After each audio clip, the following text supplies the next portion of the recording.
Good Shabbos. Here we go.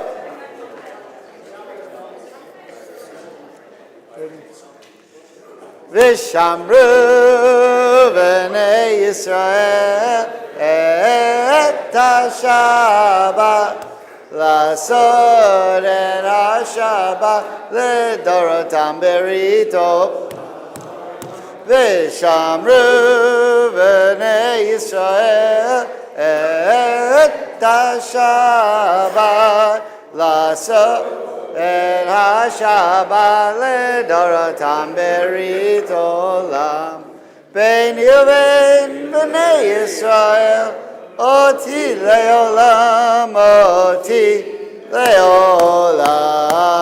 V'shamru b'nei Yisrael et ha-Shabbat Lasod et ha-Shabbat ledorotam berit olam Ki sheshet yamim asa Adonai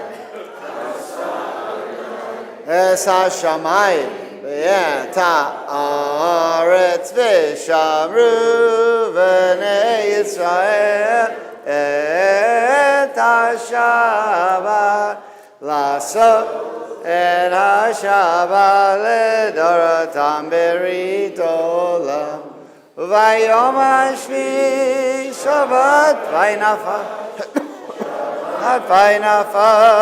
Shabbat vayinav V'shamru b'nei Yisrael et ha-Shabbat Lasod et ha-Shabbat ledorotam berit olam Baruch atah Adonai Eloheinu melech haolam borei b'riah gafen Amen.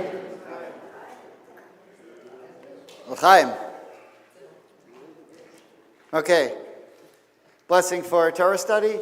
Baruch atah Adonai Eloheinu melech haolam asher kishanu v'mitzvosav v'tzivanu la'asot b'divrei Torah. Amen. Okay, Torah portion is Tetzaveh,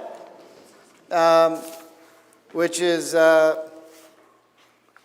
one of two Torah portions that talk about the construction of the tabernacle and the occupation or the jobs, the responsibilities of the Kohanim, of the priests. And then you have next week in the middle, Kitisa, which sets everything back. And then we'll finish Exodus with the last two Torah portions, Vayakal Pakude, which then return to what essentially are a recapitulation of what we do last week and this week with Truma and Tetzaveh to conclude the book of Exodus. So I would like to begin today in chapter 29 of Exodus, verse 38, which is essentially the beginning of the third triennial cycle. So again, that's chapter 29, verse 38. But before we do that, I want to ask you a question. It's important how you do things in Judaism. And everything to the last measure is really considered in how you do the things that you do. And if you do it wrong, then maybe it doesn't work. So if you say the blessing the wrong way, then maybe it doesn't work. So, in Reform, we generally say, yeah, but who cares? Well, wait till you hear what I'm going to say. So, if you say the blessing for the Kiddush, Brei Pri Hagafen, and then you say L'chaim, and then you drink the wine, is that okay? No. Why not? Because you said L'chaim in between. You have to finish the drink after the blessing. Okay, so I was just listening, just now.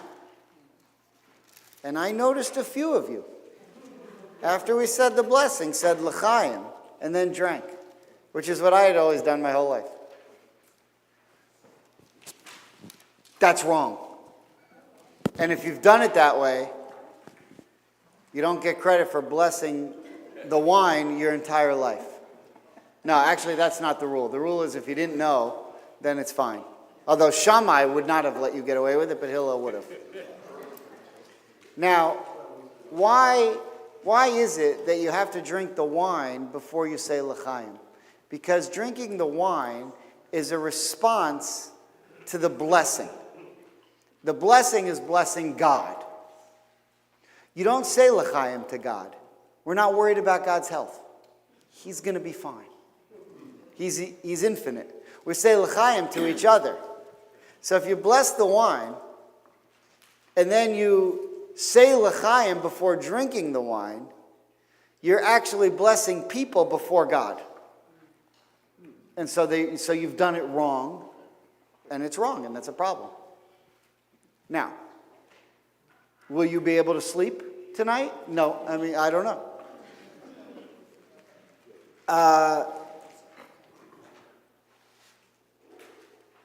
I only this week learned that, and I learned that because of what we're about to look at. So what I wanted to show you is something that simple had such consequences for the history of the Jewish people that it changed all of our lives. Something that simple. Okay, so we'll see. We'll see what we think.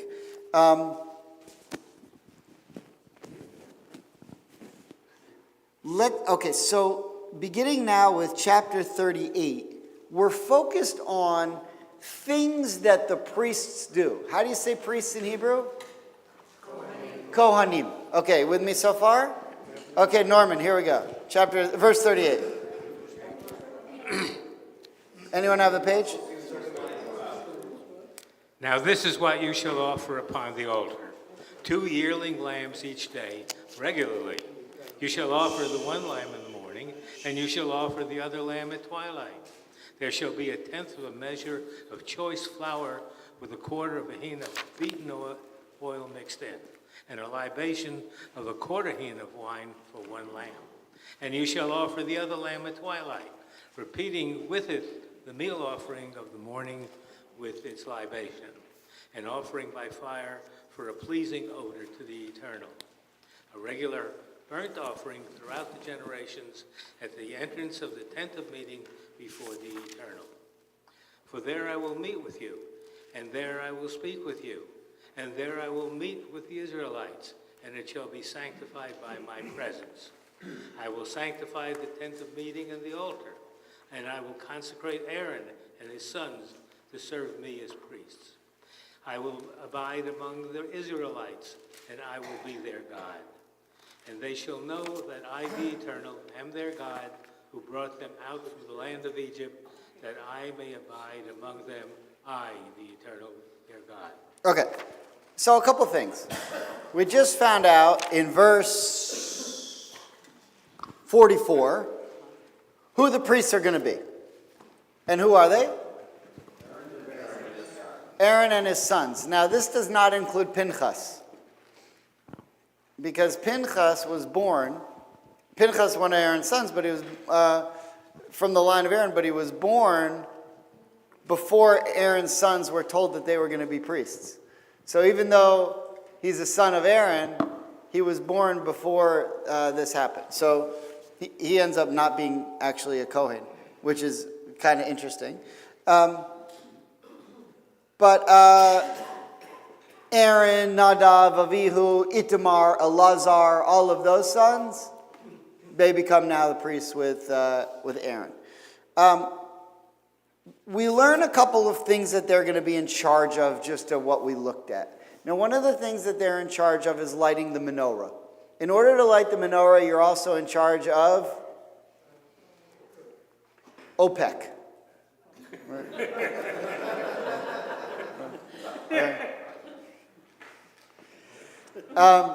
If you don't have oil, you can't do the job. So that, when the priests returned on Hanukkah, and they said, we don't have enough oil, was a big deal. Right? You needed oil. You needed oil for a whole array of things, not just the menorah, but they anointed themselves with oil before they did their sacrifices, and some of the incense had to be mixed, that they put on top of each of the sacrifices had to have oil mixed in with it as well. So oil was a big deal. So oil is one of their major jobs. 2 is clothing. We read more of that last week, but also there's a little bit of it in this week's Torah portion. The priests had to wear special clothing. Do you remember that? The gown and the hat and the breastplate and the belt, everything. The tachtonim, all kinds of things. And 3, they offered the sacrifices. Okay, so 1 oil, 2 clothing, 3 sacrifices. So, there are other things they have to do, but those are the main ones I want to deal with today. Clear so far? Just to repeat them. Oil, clothes, and sacrifices. Okay, now, we figured out who's a Kohen and what's a Kohen. Sort of. Aaron and his sons now are appointed as the Kohanim, and they're going to be in charge of all the things that happen with regard to the sacrifices and the service in the Holy Temple. And the word Kohen means in Hebrew, in modern Hebrew as well, to serve. Very simply, those who serve. Now, here's something that's very interesting. Who are the first Kohanim in the Torah? Anyone remember? We had other Kohanim before Aaron and his sons now become Kohanim. Yitro. Now, Yitro is a Kohen of Midian. So you might say, yeah, but that's a polytheistic Kohen. Yeah, but the word used is Kohen. And by the way, he was a Midianite Kohen. Who was Midian? Midian was one of the sons of Abraham and Hagar, or Keturah, depending if you believe Rashi or not. But if you remember when Sarah died, Abraham married another woman named Keturah. Rashi says that Keturah is Hagar, that he went back with Hagar.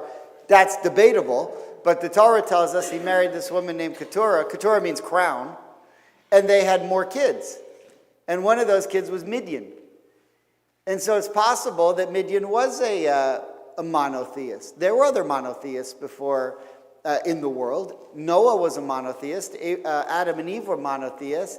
And Noah's son Shem and his son Japhet were monotheists. And so it's possible that maybe this guy, Midian, was a monotheist. But either way, someone who comes from him named Yitro is taught us in the Torah that he is a Kohen. There's someone even earlier, someone in Genesis, who's called a Kohen. Don't Google it.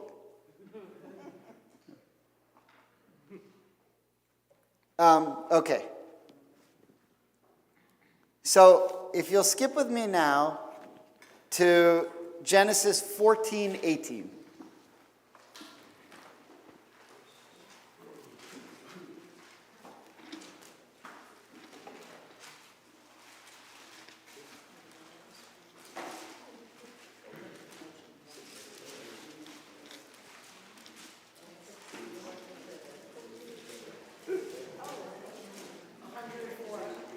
Page 104 in Plow. See, someone have a microphone? Colleen? So look at this now. Genesis 14, verse 18. This is great stuff. Again, yeah, okay. And Melchizedek, king of Salem, brought out bread and wine. And he was priest of God, most heaven on earth. Oh, did you catch that? Oh, I'm sorry. I'm sorry. He was priest of God, most high. Okay, did you catch that? Look at the Hebrew. He was the priest of God Most High.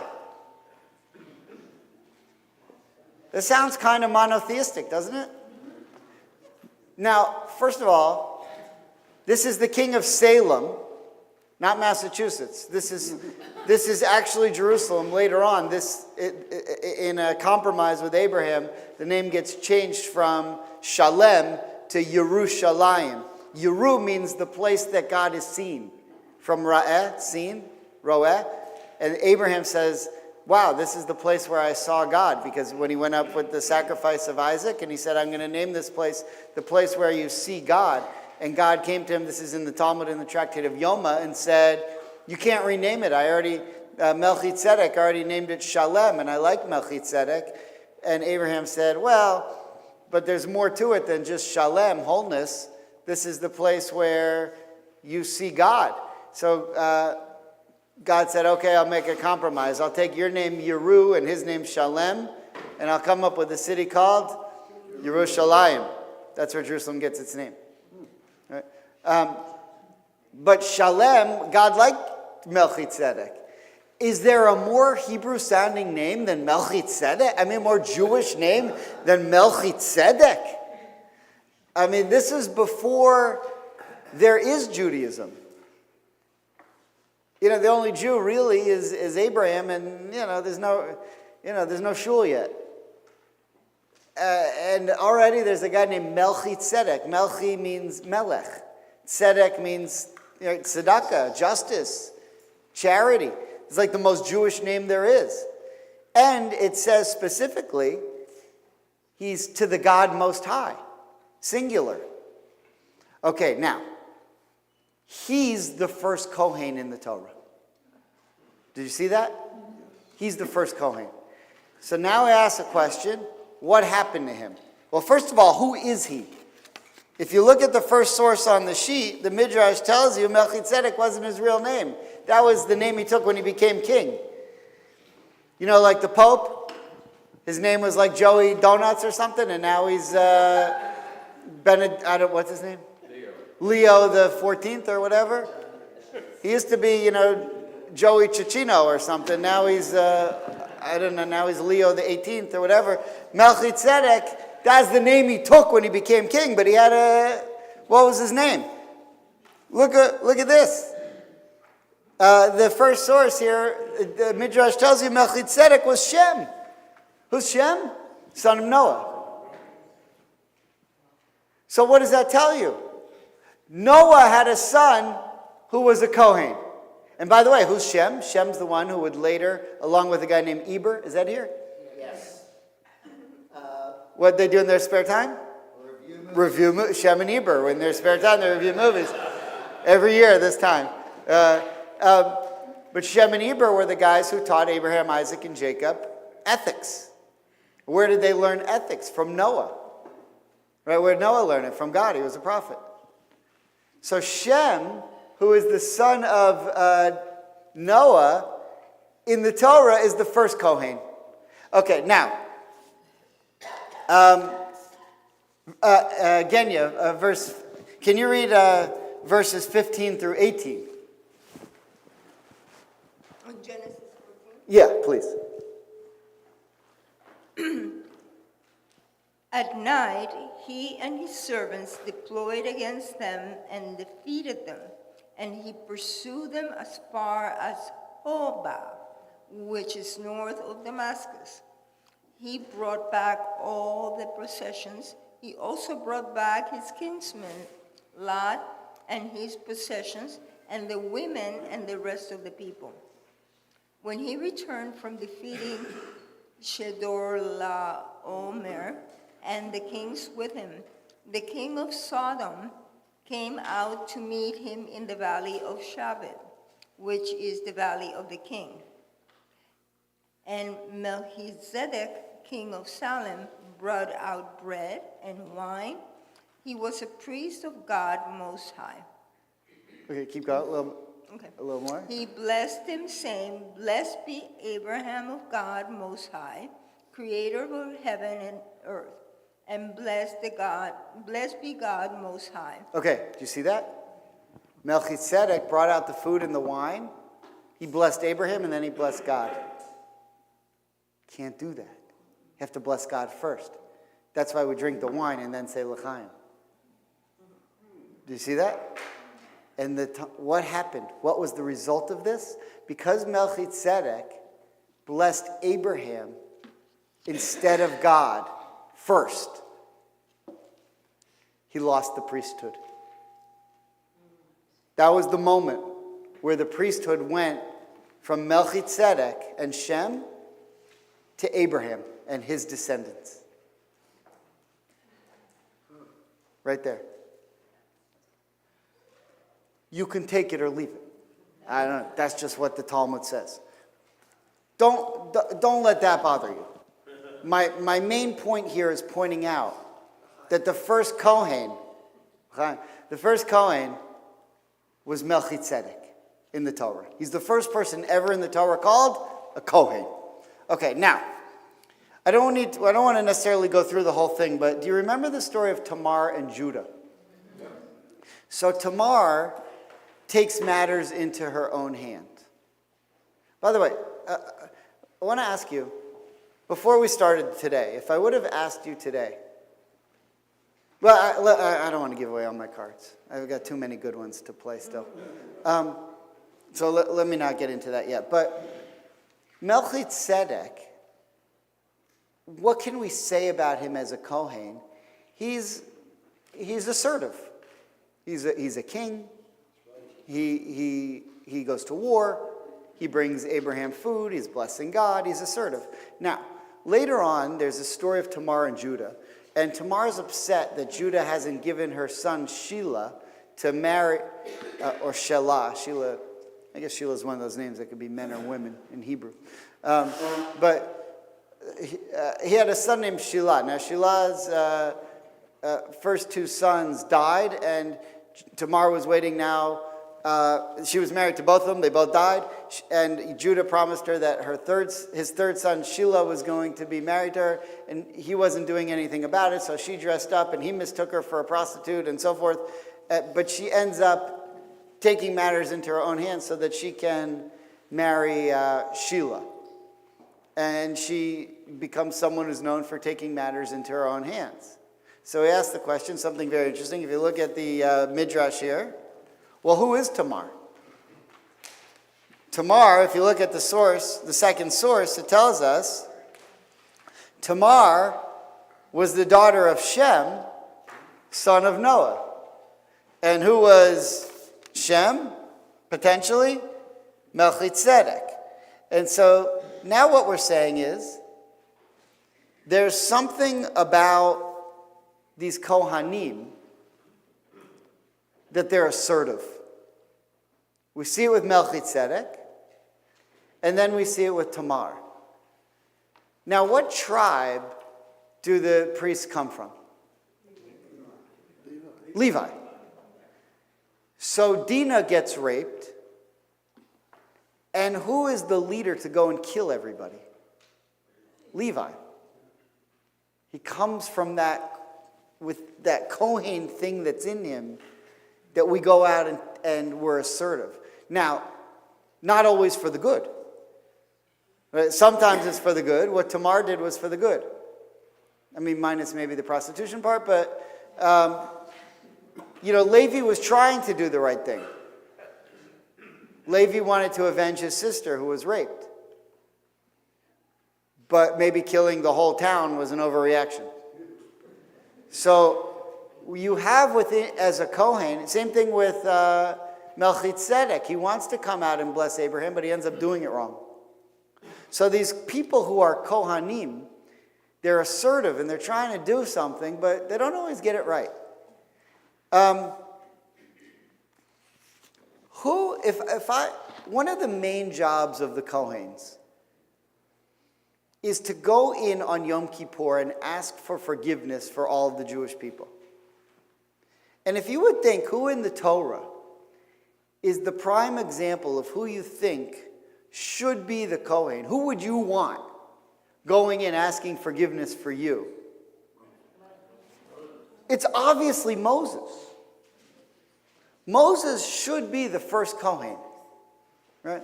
I mean, Moses, who is the one who should be offering the sacrifices because he has the closest relationship to God. Moses talks to God every day. Moses separates from his wife in order to stay pure. He's fanatical about purity. He's also very humble. So he doesn't have to worry about the skin disease and stuff that disqualifies you, like his sister. What happened to her? I mean, he's the par excellence Kohen. But there's a major problem with Moses as Kohen.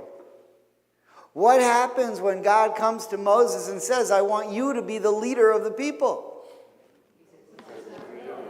He's not assertive, which means can't be the priest. Now, so if you look at just a couple sources in the Talmud,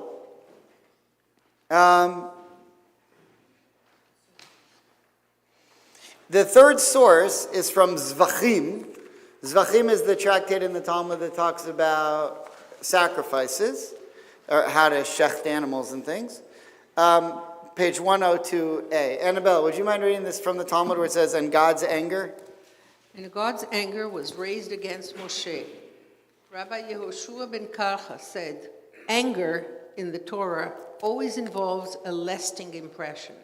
But here, no lasting impression is mentioned. Okay, so God gets mad at Moses, and if you look at all the other places in the Torah, whenever God gets mad at someone, there's a consequence. Something bad happens. But here, you know, and Rabbi Yehoshua ben Korcha says that if you look at all of the different places in the Torah, that happens, except with Moses. Moses gets away with it. But Rabbi Shimon ben Yochai says, no, you're missing something. Here's what you missed. And it's a big miss. Okay, so now, Rabbi Shimon. Rabbi Shimon ben Yochai said, a lasting impression is mentioned here, too, as it is written, Aharon, your brother, the Levi, he is a Kohen. Okay, now, that's what it says in the Torah, Aaron, your brother, the Levite.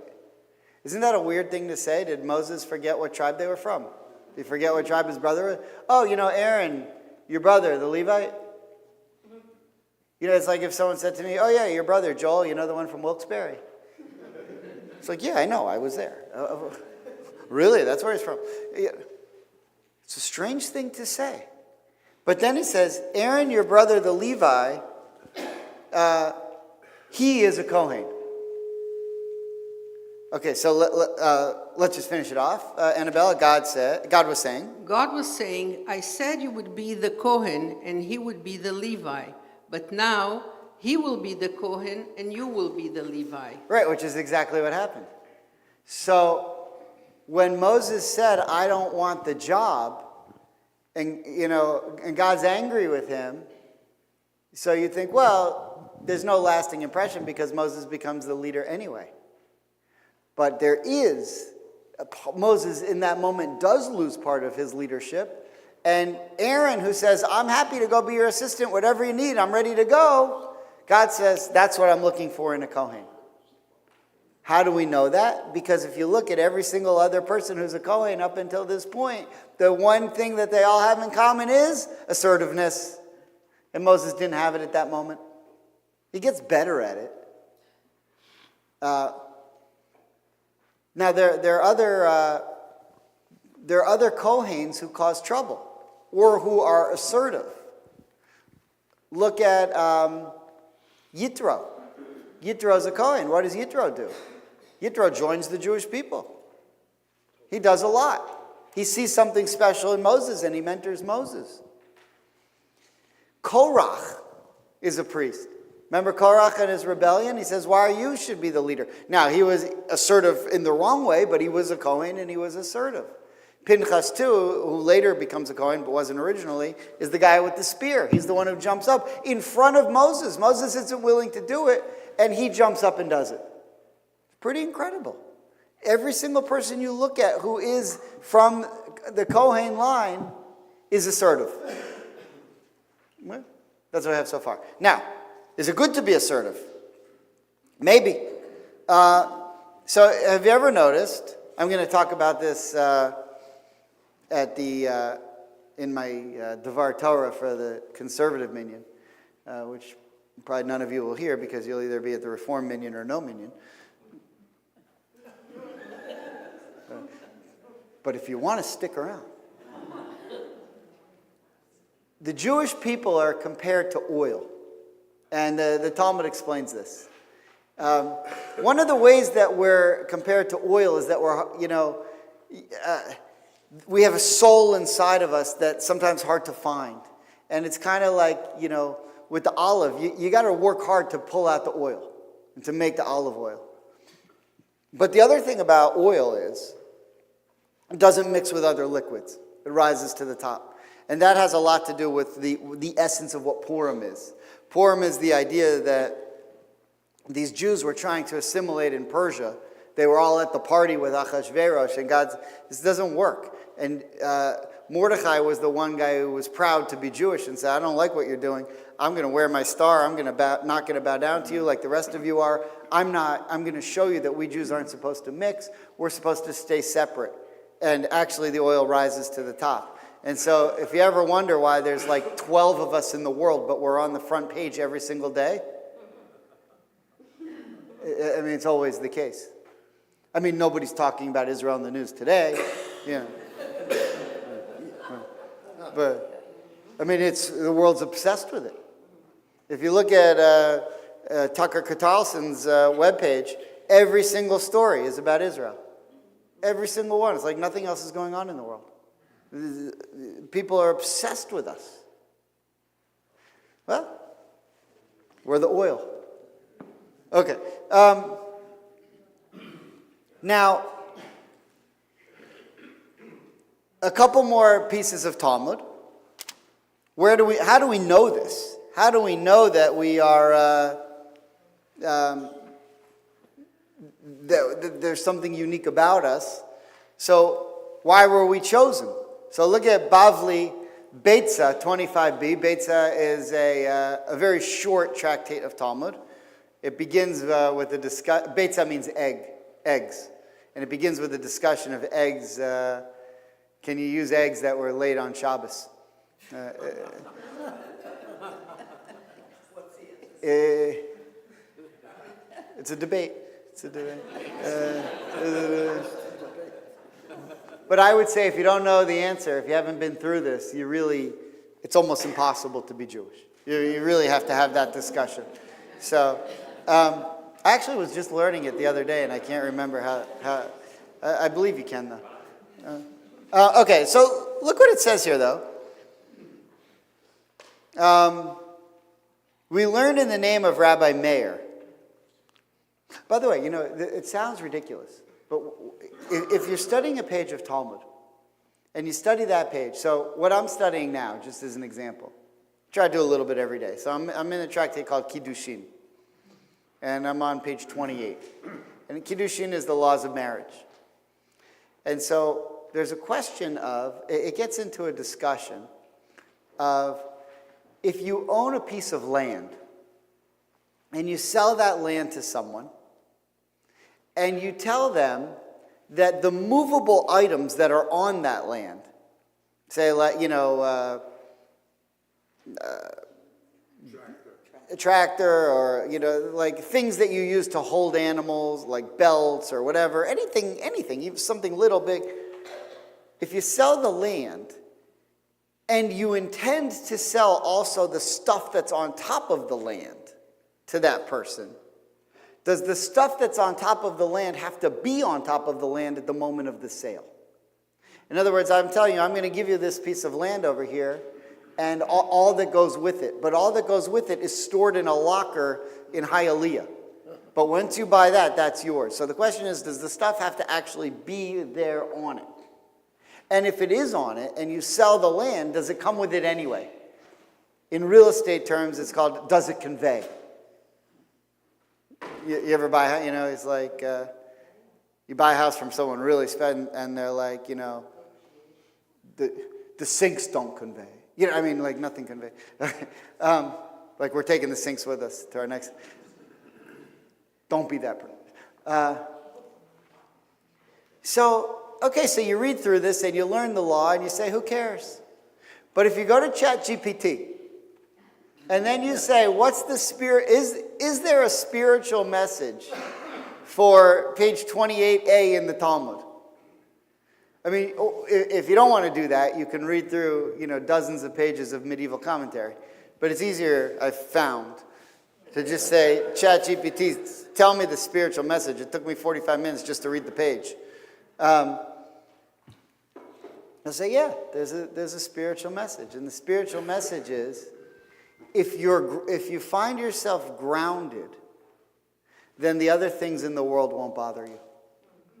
If you find yourself grounded to your true core beliefs, then you won't be worried about what kind of car you have versus what kind of car he has and what kind of vacation and all this stuff that are movable and not so important. That's the whole point of the story. So a lot of times you read something in the Talmud and you say, who cares? Right? I'll give you an example. If you have a baby, I mean, the Talmud uses hypothetical examples that would never happen. So don't. This is gross, but don't go crazy. If a guy takes a baby and if he takes a plate and he throws it off the top of a high-story building, and it goes up in the air and it's going to crash on the ground, and once it crashes, it'll be broken. Well, right before it breaks, someone takes a sword and slashes the plate. So the Talmud asks, who's guilty of breaking the plate? And it's the guy who threw it, because it was going to break anyway. What the guy did with the sword, it was inconsequential. It was going to break anyway. So he has no guilt. It's only the guy. Now, if someone throws a baby off the roof, and right before the baby hits the ground, someone takes and slashes the head off the baby, who's guilty? The answer is both. Why? The baby's going to die anyway. Because if you take even a nanosecond of life away from someone, it's as if you've murdered someone. So they use this ridiculous story to make that point. That's what the Talmud does on every single page. So and that's why I always tell people, and a lot of anti-Semites will use arguments in the Talmud against Jews. Look what the Jews believe. And I tell them, you have a better chance of being in the NFL than you do of understanding one word of Talmud. I mean, you have no chance. Zero. Now, if you want to go learn for 20 years, be my guest, but I don't see a lot of anti-Semites doing that. Okay, so look what Bavli Beitza says. We learned the name of Rabbi Meir. Why ultimately was the Torah given to Israel? Because they're bold. They're assertive. We don't shy away from the headlines. And we've been in them for a long time. Okay, so there's something to being the Kohen that has to do with being bold. Okay.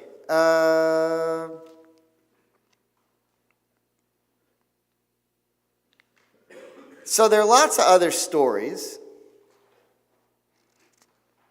but I just want to review one more with you.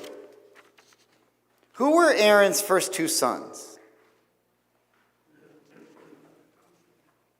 It doesn't go well for them. Nadav and Abihu. So they become the priests with Aaron. And what happens to them? They die. Why? Something they shouldn't have done.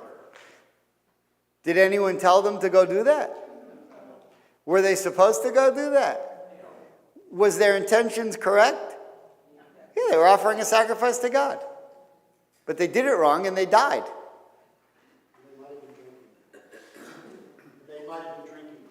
They might have potentially been drunk. But either way, they were Kohanim who did something assertive, and it didn't work out. And then we're going to see it again when we get to Leviticus. Korach does the same thing. So I have all the verses, but you guys know the stories. We don't necessarily need to get into all of them.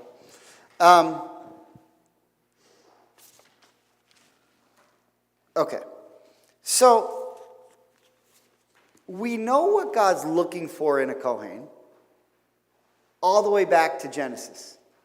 Because there are people who are called Kohen. Well, how did they get to be Kohen? What was it about them? Something that must have been assertive. And then we learn with Aaron, when he replaces Moses as the Kohen, that he's going to be assertive. But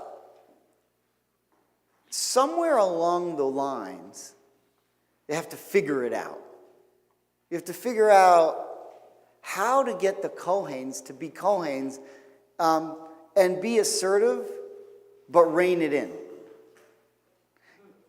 So,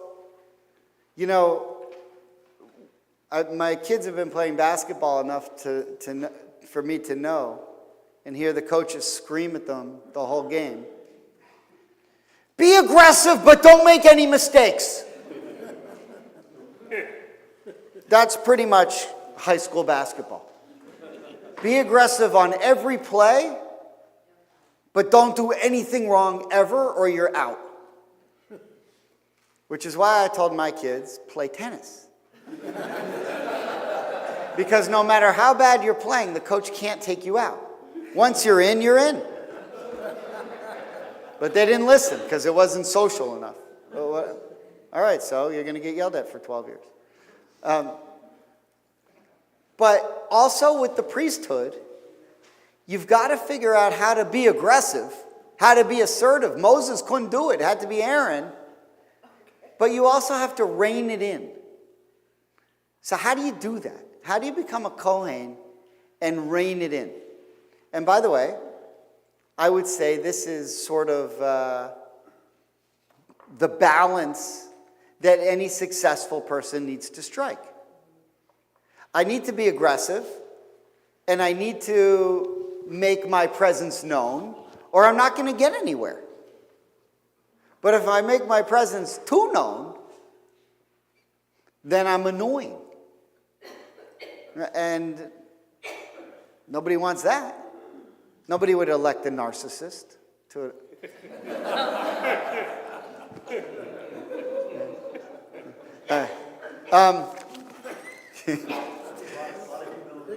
all right, so that won't work. Narcissistic leadership doesn't work for the Torah. Okay? So we have to then figure out, if you're going to be a Kohen and you're going to have this assertive nature, we've seen all the way from the beginning of Genesis till now, people who are doing it poorly. And we've got to figure out how to teach Aaron how to do it the right way. And Aaron also has a mistake with the golden calf. He weasels his way out of it, and it's fine, and maybe he did the right thing, maybe he did exactly the right thing, but there's some problems there. So I want to show you a few things. If you'll look with me now, back to our portion, chapter 29, verse 20.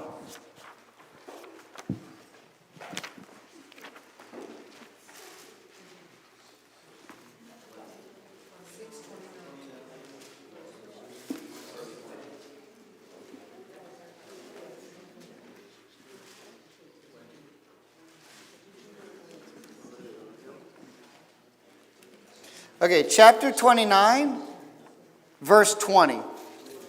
Anyone have it? Magdalene? Do you have it? No? Who's got the mic over there? Okay, would you mind reading? Okay, John? We just need, now, verse 20, I would tell you, this verse we're about to look at is one of the most enigmatic verses in the Torah. This is so, warning, you're about to look at a very strange verse. Okay, let's see if we can figure out what it's all about.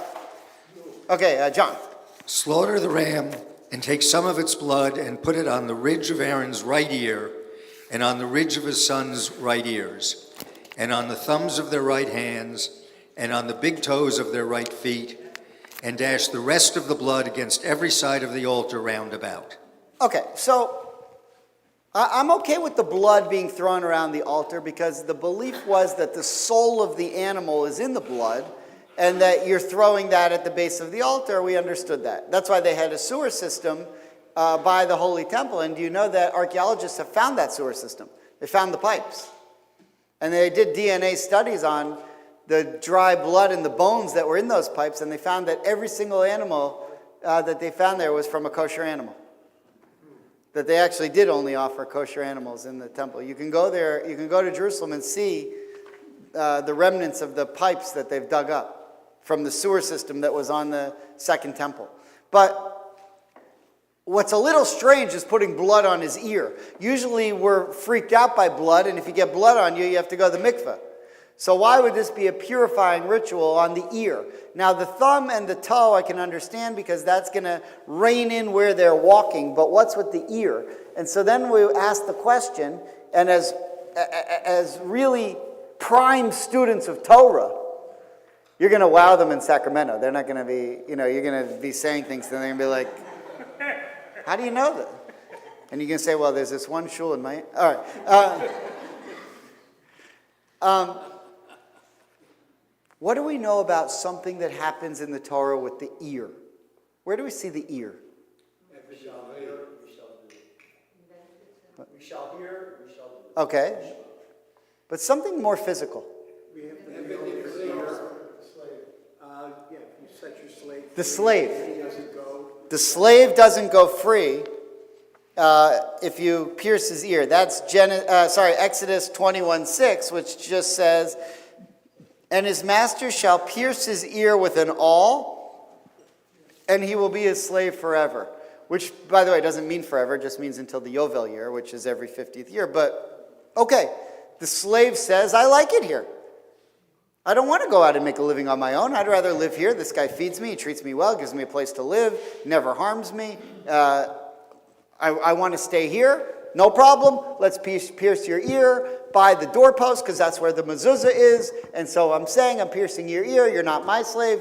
You're God's slave. That's why I'm piercing you by the mezuzah. But you still have to, you're going to work for me and I'll take care of you. Okay. This slave now is restrained. He's brought in. Right?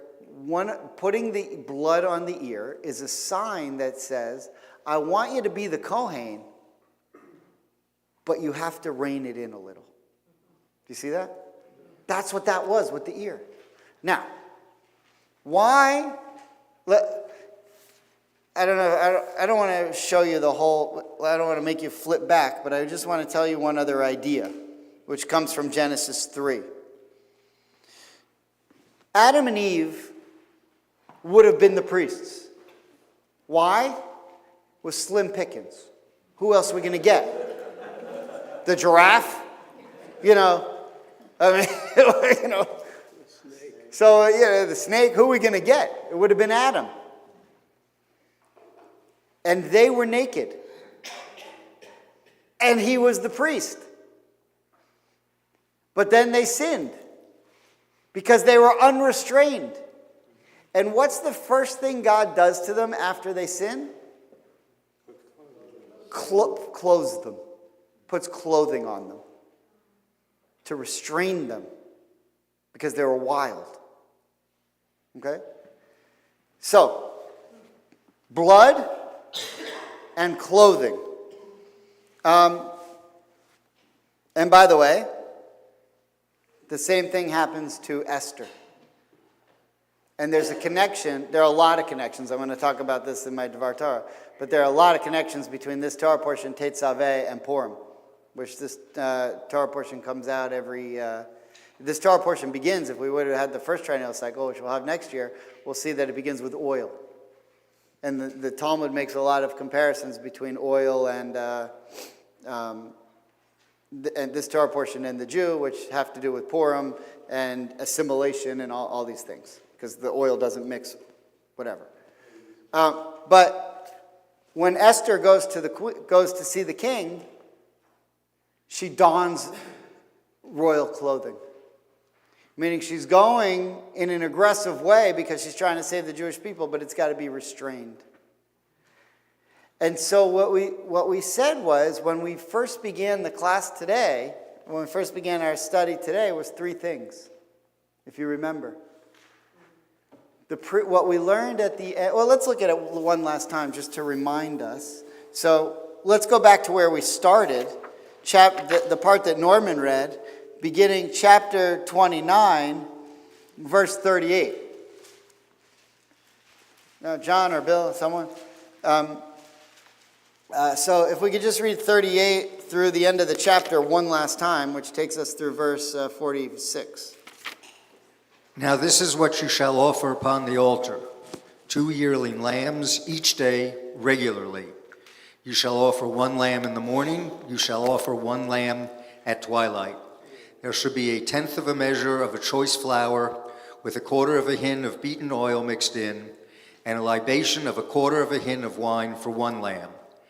And you shall offer the other lamb at twilight, repeating with it the meal offering of the morning with its libation, and offer by fire for a pleasing odor to the Lord. A regular burnt offering throughout the generations at the entrance to the tent of meeting before the Lord. For there I will meet with you, and there I will speak with you, and there I will meet with the Israelites, and it shall be sanctified by my presence. I will sanctify the tent of meeting and the altar, and I will consecrate Aaron and his sons to serve me as priests. I will abide among the Israelites, and I will be their God, and they shall know that I, the Lord, am their God, who brought them out from the land of Egypt, that I might abide among them, I, the Lord, their God. Okay, so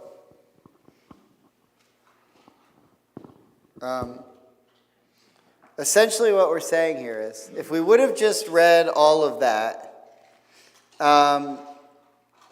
if we would have just read this section, we would have said, okay, so if you're the priest, you're in charge of the oil, you're in charge of the sacrifices, and you have special clothing.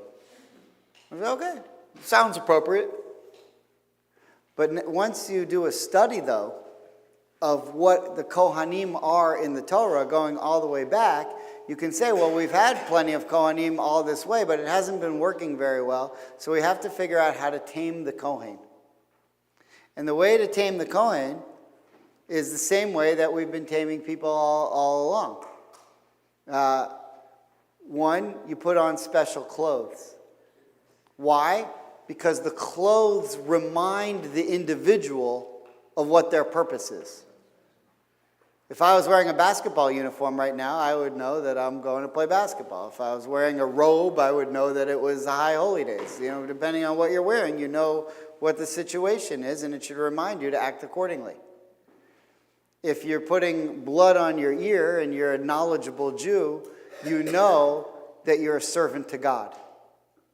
That reminds you of the ear being placed by the mezuzah, that you're a servant to God and that you should act in a certain way. And if Nadav and Avihu would have done that, then maybe they would have been around a little bit longer.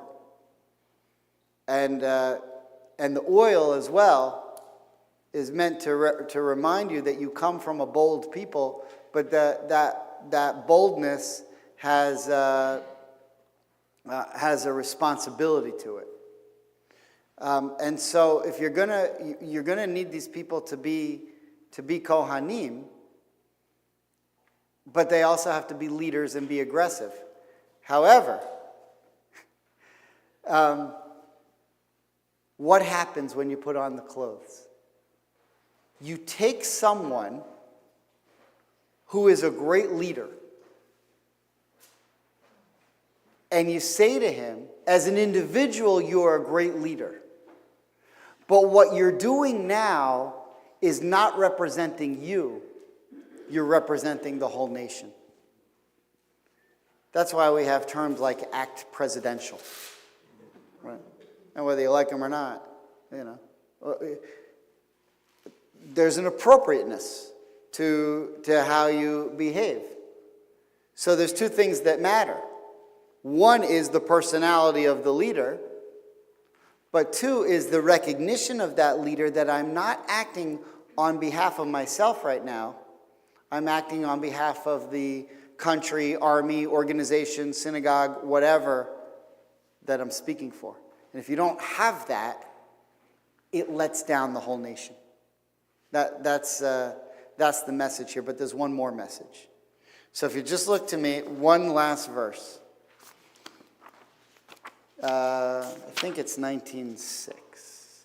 Yeah, last verse, Exodus 19:6.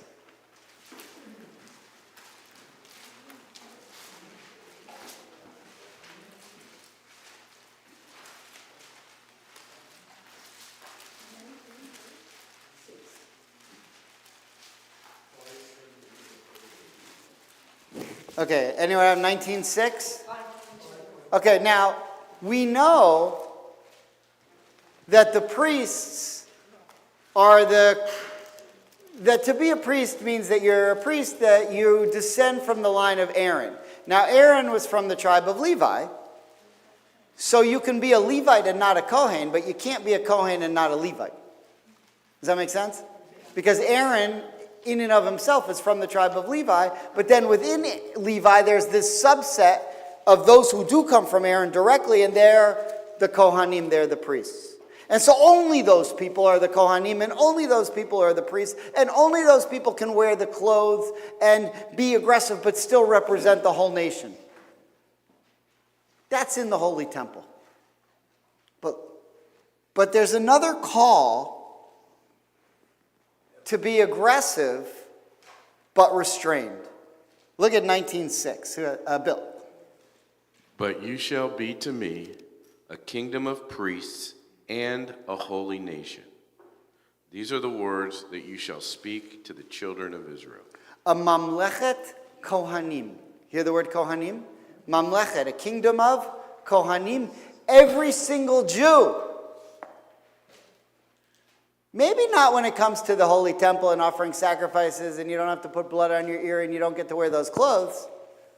But every single Jew has to act in a way that is forceful, that makes a difference in this world, but is restrained because no matter who you are, you represent the Jewish people. And that's why when you see these disgusting people like Epstein and Madoff and so forth, it's a double sin. The sin is the sin, but that they have Jewish names and represent the Jewish people, when you have this commandment as well to be reserved, and every Jew has the commandment to represent all of the Jewish people, it's a double sin. Because not only have you shamed yourself, you shamed all of us too. We each have a responsibility to be a Kohen. And now we know what that means. Now, before we conclude, it's a dramatic moment. If you'd like to join me and rise, I'm going to offer a prayer for the soldiers of the United States and the state of Israel.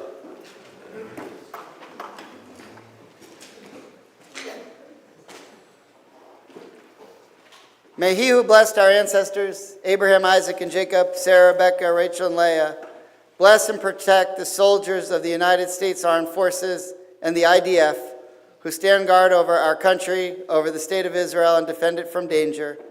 May the Holy One, blessed be he, guard them and rescue them from every trouble and distress, from every plague and injury. May God send blessing and success in all the work of their hands. May God subdue their enemies before them and grant them courage and clarity of mind. May God return them safely to their homes in peace and grant strength to their families and wait for them. May there be fulfilled in them the verse, God will guard your going out and your coming in, now and forever. And let us say, Amen. Okay, Shabbat Shalom, everyone.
Check, check, check.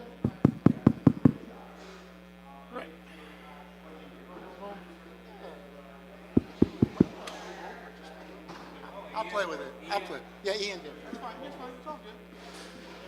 I'll play with it. This is safe, no?